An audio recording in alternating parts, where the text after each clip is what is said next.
செடி, விதை, hair oil, chapati கலிப்பழம் அப்படின்னு சொல்லிட்டு வேலைகள் ரொம்ப அதிகமாயிருச்சு. அதனால் வேலைகளை குறைச்சிக்கலாம் அப்படின்ட்டுருக்கேன். இருக்கிற விதைகள்லாம் வந்து காம்போ மாதிரி போட்டுடலாம் அப்படின்ட்டுருக்கேன். இதுக்கப்புறம் விதைகள் வந்து ஹேர் ஆயில் கேட்குறவங்களுக்கு மட்டும் விதைகள் வந்து அது கூட வச்சு கொடுத்து விடுவேன். அது வந்து காம்ப்ளிமெண்ட்ரியாக கொடுக்கறது. இனிமேல் வந்து என்கிட்ட விதைகள் கிடைக்காது. விதைகள் வேணுன்றவங்க வாங்கிக்கலாம். இந்த காம்போ ஆஃபரில் என்னென்ன வரும் அப்படின்னு சொல்லிட்டு உங்களுக்கு டீட்டெயிலாக சொல்லிடுறேன். இதில் ஒரு 10 விதைகள் வரும். ஏதோ ஒரு 2, 3 விதைகள் மட்டும்தான் மாற்றி மாற்றி வரும். ஏன்னா அது வந்து குறைவாக இருக்குது அப்படிங்கிறனால. நெற்பவளம், பால் அவரை, பூனைக்காளி அவரை, வெல்வெட் அவரை அப்படின்னு சொல்லுவாங்க. செடி தம்பட்டை அவரை, இது மார்னிங் க்ளோரியிட சிவப்பு கலர் குட்டி குட்டியாக இருக்கும் அதுங்க.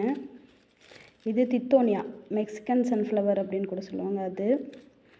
இது காட்டு சூரியகாந்தி, இது மேரிகோல்டு, குட்டி குட்டி ஜெரி தக்காளி, அரசாணிக்காய் விதை வந்து மிக்சடாக இருக்கும் அது. இது நுரை பீர்க்கங்காய், சங்குப்பூவில் பர்பிள், ப்ளூ ரெண்டில் ஏதாவது ஒன்று வரலாம். ப்ளூ கலர் தூதுவளையோட விதைகள். வேலைகள் அதிகமாக இருக்கனால நம்மளோட வேலைகளையும் பார்க்க முடியல. அதனால் வேலைகளை குறைச்சிக்கலாம் அப்படின்னு சொல்லிட்டு இருக்கேன். வேணுன்றவங்க வாட்ஸ்அப் பண்ணுங்கள்.